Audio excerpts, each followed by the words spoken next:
ang rider ng puso at ang multong Pasko.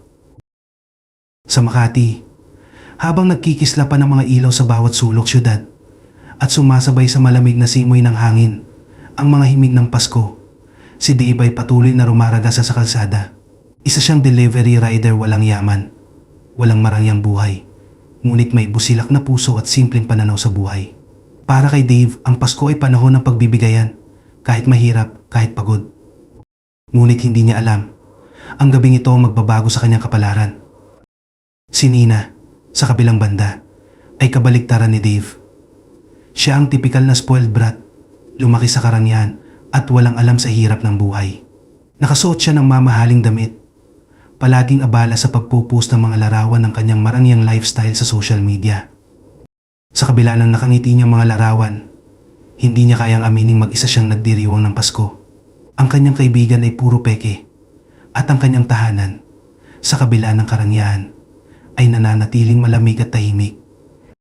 Isang gabi bago magpasko, nakatanggap si Dave ng order na tila kakaiba. Ang address ay sa isang lumang gusali sa Makati. Bagamat nagduda siya, agad niyang tinungo ang lugar. Ang gusali ay napakadilim, mistulang inabandona at sa lobby pala ay ramdam na ang lamig na parang bumabalot sa buong katawan. Wala siyang makitang tao, pero biglang nag-chat ang customer.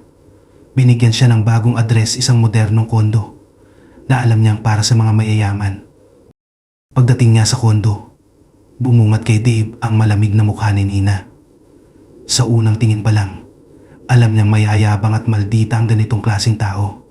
Agad siyang sinigawan ni Nina. Anong klaseng serbisyo to? Maling order ang dala mo. Hindi ko to gusto. Sabay tapon ng pagkain sa harap niya.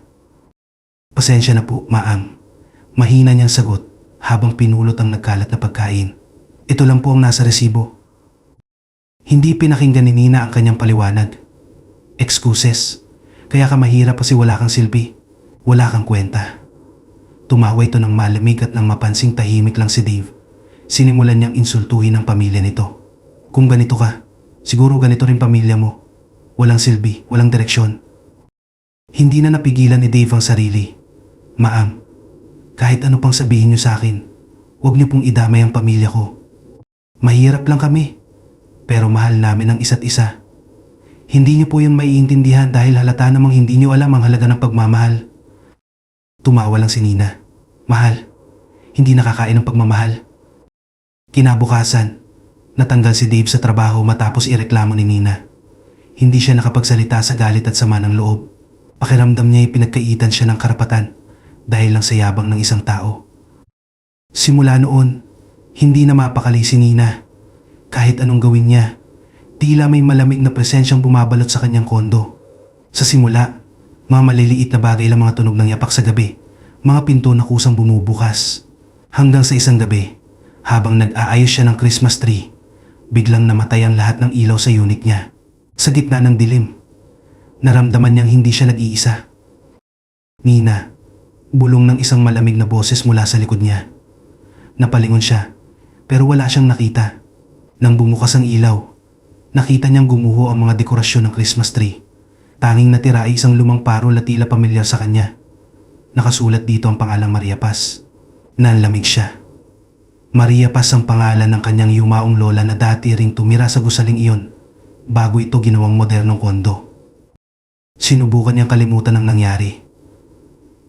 Nag-order siya ng pagkain upang maibsan ang kaba, pero nang dumating ang delivery, ang naghatid ilaw walang mukha. Sa resibo ng pagkain, nakasulat ang pangalan ng customer, Maria Paz.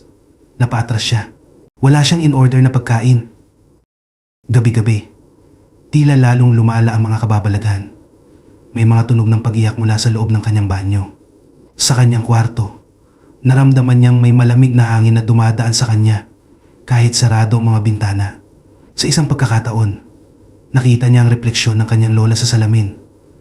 Nina, huwag mong sayangin ang Pasko. Ang tunay na yaman ay nasa puso. Sa takot at pagkalito, lumabas siya ng kondo. Hindi niya alam kung saan pupunta hanggang sa nakita niya si Dave sa kalsada. Nakasuot pa rin ito ng lumang jacket. May daladalang pagkain para sa mga batang kalye. Hindi niya maintindihan kung bakit masaya si Dave sa kabila ng hirap sa kila. Ba't ka pa nagtatrabaho? Wala ka namang pera, tanong niya, puno ng inis at pagkabahala. Ngunit ngumiti si Dave. Hindi ko po hinahabol ang pera, Ma'am. Ang mahalaga, may masaya akong pamilya at nakakatulong ako sa iba. Sa Pasko, dapat nagmamahalan tayo, hindi nag-aaway.